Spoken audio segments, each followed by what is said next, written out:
It's back to school for hundreds of young students here in New Providence and across the Bahamas. We'll tell you how their first day went. We've got all the details, so stay tuned. I'm Altabi's Munnings. Coming up in the Bahamas tonight, hear how the new National Standardized Diploma Program will take prominence right here at the Government High School.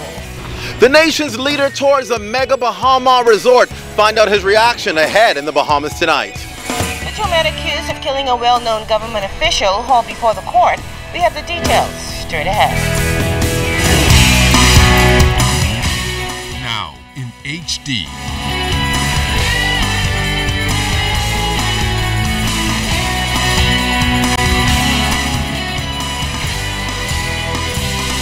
ZNS Network presents The Bahamas Tonight. This portion of the news brought to you by BTC Every Day. The Prime Minister drops a bombshell as he tours Bahamar today. Good evening, everyone. I'm Candino Knowles. And I'm LaDon Davis. Prime Minister the Right Honorable Perry Christie is pleased that what mega resort Bahamar agreed to deliver on is indeed taking shape and coming to pass. And now the government is ready to do what it must to ensure the success of the high-end hotel properties that will make up the Bahamian Riviera. Clint Watson tells us tonight that there are some new plans in the making for the Riviera that could help in easing unemployment. If you thought the mega Bahama resort was pushing its limit with a Bahamian Riviera, inclusive of 5 hotel brands, then get ready for yet another giant leap. The investors of the project are now talking expansion. The owners of this complex are thinking of adding to it, adding to the experience. And so we have every reason to believe that we're going to have further proposals from the Ismailian family with respect to adding to the experience of Bahama or the resort complex that is made up with Bahama. In the meantime, Prime Minister the Right Honorable Perry Christie says his government is anxiously looking to Bahamar to fulfill its promise of at least 4,000 jobs for Bahamians for the initial opening. That process is now in high gear. It's just going to be so significant to the people who are anxious to find work. I'm told now that they have in their system thousands of Bahamians who they are processing and putting their names down and getting the particulars about them. So they're going to be ready to employ a substantial number of Bahamians. Mr. Christie, along with 3 other of his ministerial colleagues, toured the property today. So we were greatly impressed by what we saw. The nation's leader says Bahama is going to be a world-defining resort complex. And although there's still much work to be done, what they've envisioned with the 2,200 new rooms is clearly taking shape, moving from a thought on paper to reality. But the crucial component will be airlift. And that's where the Ministry of Tourism comes in. And listening to the Minister of Tourism speak to Mr. Ismailian today about the airlines that are interested in significantly adding to the seats coming into New Providence, but they're asking the question, when would this place open? When is the resort due to have its formal opening? Bahama recently announced that the resort will open in part primarily to travel agents and special groups in December, but the official opening moved to late spring, perhaps around the same time as Junkanoo Carnival.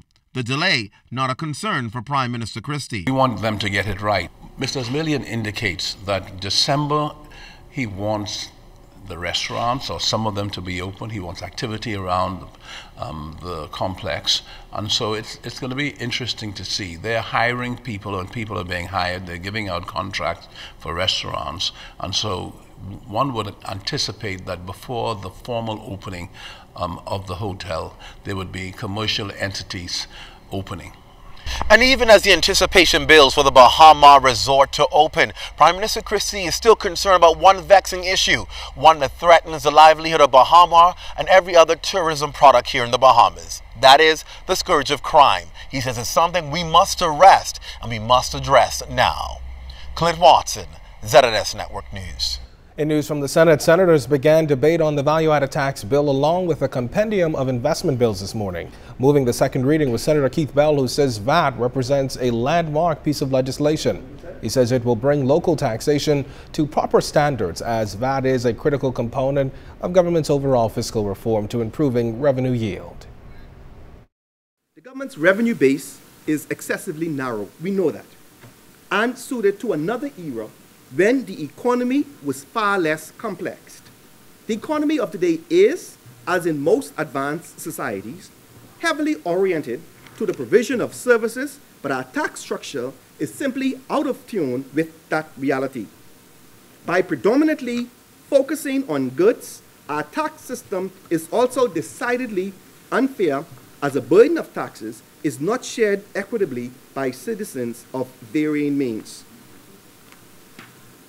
Madam President,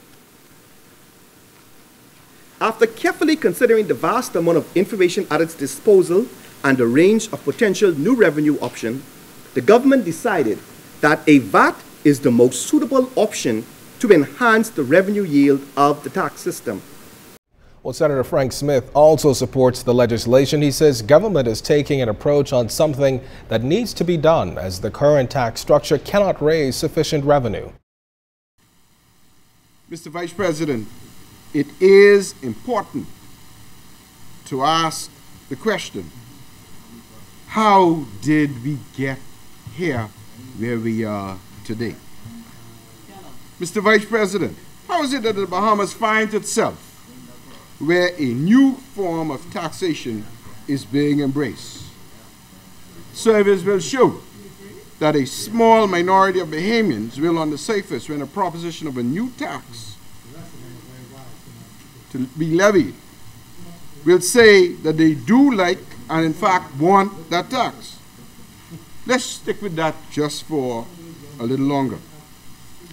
If you say that a tax is necessary, then maybe more people will embrace it if you say it is required. For successive years, the Bahamas has been experiencing fiscal deficits.